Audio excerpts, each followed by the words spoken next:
Okay, let's dive right into this. Welcome, 8th graders, to today's explainer. I am absolutely thrilled to have you here because today we're talking about something that is going to completely change the way you communicate. We're going to learn how to take flat, everyday reading and transform it into dynamic, purposeful communication. Think about it. Have you ever listened to someone read and literally within 10 seconds your mind just starts wandering? Well, today we fix that. We are going to make your voice impossible to ignore. But before we get into the actual vocal techniques, we really need to lay down our foundation. Let's look at Colossians chapter 4, verse 6. It says, "Let your conversation be always full of grace, seasoned with salt, so that you may know how to answer everyone." You see, as we learn to master how we sound to others, we have to remember the ultimate goal here. The goal isn't just to sound smart or, entertaining.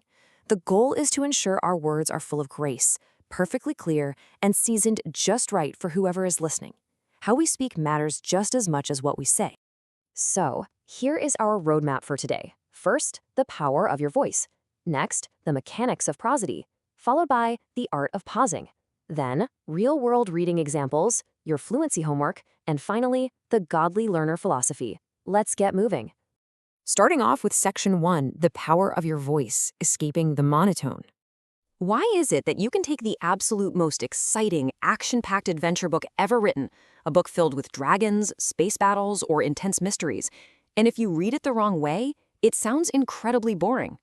The words on the page are thrilling, right? But the delivery completely kills the excitement. Imagine if I read this entire explainer to you like a robot.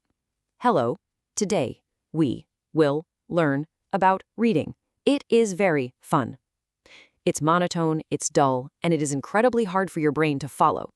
But natural reading, where you're using pitch variations and really engaging your voice, that actually proves to your audience that you understand the text. You are communicating comprehension. You're basically telling the listener, I know exactly what these words mean, and I know exactly how they should feel. Moving right along to section 2, the mechanics of prosody, bringing words to life. The amazing thing is, you actually already do this naturally when you're just hanging out, talking to a friend in the hallway. Now we're going to break down those exact tools so you can use them deliberately when you read. Here is our big key vocabulary word for the day, so definitely write this down in your notes. Prosody. It's the rhythm, stress, and intonation you use when reading. Prosody is the secret ingredient. It is the absolute cure for robotic reading. When you have good prosody, you don't sound like a machine spitting out data. You sound like a real human being telling an incredibly compelling story. We can break prosody down into 3 main tools: pitch, stress, and rhythm. First up is pitch. Your pitch should rise and fall to match the tone of the scene. If a character is hiding in a closet, your pitch drops down into a tense whisper. But if they're calling out to a friend across a massive football field, your pitch rises into a shout. Next is stress. This means raising your volume or dramatically slowing down your pace for really important words. Did you hear what I did right there? I stress the word important. And finally, rhythm. You change your speed to sound natural, maybe flowing quickly through a fast-paced action scene and slowing down for the deeper, more thoughtful moments. All right, section 3, the art of pausing, the power of silence.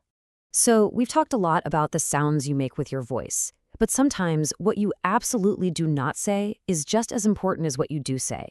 Silence is a tool, and the absolutely crucial point here is knowing when to pause. First, you pause to build suspense. The door slowly creaked open, and standing there was a ghost. See? That brief moment of silence hooks the listener completely. Second, pausing lets important information sink in. Third, it gives your audience time to process a really complex idea you just shared.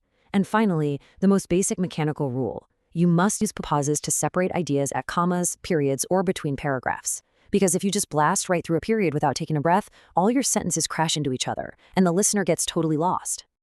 Now for section 4, real-world reading examples, seeing it in action. It is time to see all of this in action. I want to show you exactly how these academic skills matter outside the 4 walls of your classroom. This isn't just about getting a good grade on a reading test, guys. It's about real life. Let's start with example 1, the joke. Imagine I'm telling you a joke and I just run through it like this. Why did the Scarecrow win an award? Because he was outstanding in his field. That makes absolutely no sense. It falls totally flat. But if I use prosody and I actually understand the art of pausing, I say it like this. Why did the Scarecrow win an award?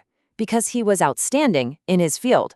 That tiny moment of silence right before the punchline is the entire reason the joke is funny. How about example 2? The announcement.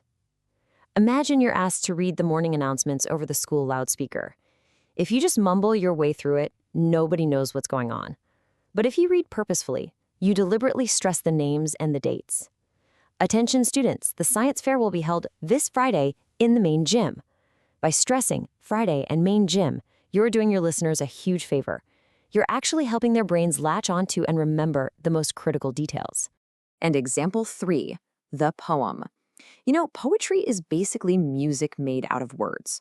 If you read a poem like it's a giant news article, you completely ruin the music. But by paying attention to the stanza breaks and gently pausing at the end of each line, you highlight the beautiful rhythm the poet created, and you actually reveal the deeper emotional meaning behind the words. Section 5, your fluency homework, putting it into practice. As your teacher, I can explain these concepts to you all day long, but you won't actually master your voice until you get out there and use it. So I have 5 really actionable steps for your homework today. Step 1, pick a paragraph from whatever book you're currently reading and practice stressing just the important words. Step 2, take a pencil, take a short printed passage, and physically mark the spots where you should pause. Then read it aloud. Step 3, and honestly, this is my absolute favorite one, record yourself on a phone or computer reading like a robot and then reading with great prosody. Listening to your own voice is the absolute most fascinating way to hear your own progress. Step 4, practice reading a poem with that clear rhythm we just discussed. And step 5, look at a story and be an editor. Identify 3 places where adding a dramatic pause would make the reading so much better. And finally, section 6, the godly learner philosophy, wisdom over knowledge. Why do we put so much effort into these academic skills here at HeroesMart Academy? Listen closely to Romans chapter 8, verses 6 and 7. It says, "For to be carnally minded is death, but to be spiritually minded is life and peace." HeroesMart Academy intertwines biblical morality with our education because, frankly, education without morality can hurt. Think about it. If you become incredibly smart and articulate, but you use those skills to tear people down, that knowledge hasn't really helped you at all. True knowledge and intelligence should help you make wise, God-honoring choices, rather than simply making you more capable of doing whatever you want. Being spiritually minded brings life and peace. So I want to leave you with this challenge today. Pursue academic excellence. Become a fantastic, engaging reader. Master your prosody and absolutely master the power of the pause. But as you do, keep your mind centered on God, truth, wisdom, and righteous choices. Because when you use your newly mastered voice to honor God, speak with grace, and communicate truth effectively, you become an unstoppable force for good. So the big question is, how will you use your voice today? Go tackle that homework, have fun with it, and I will see you in the next explainer.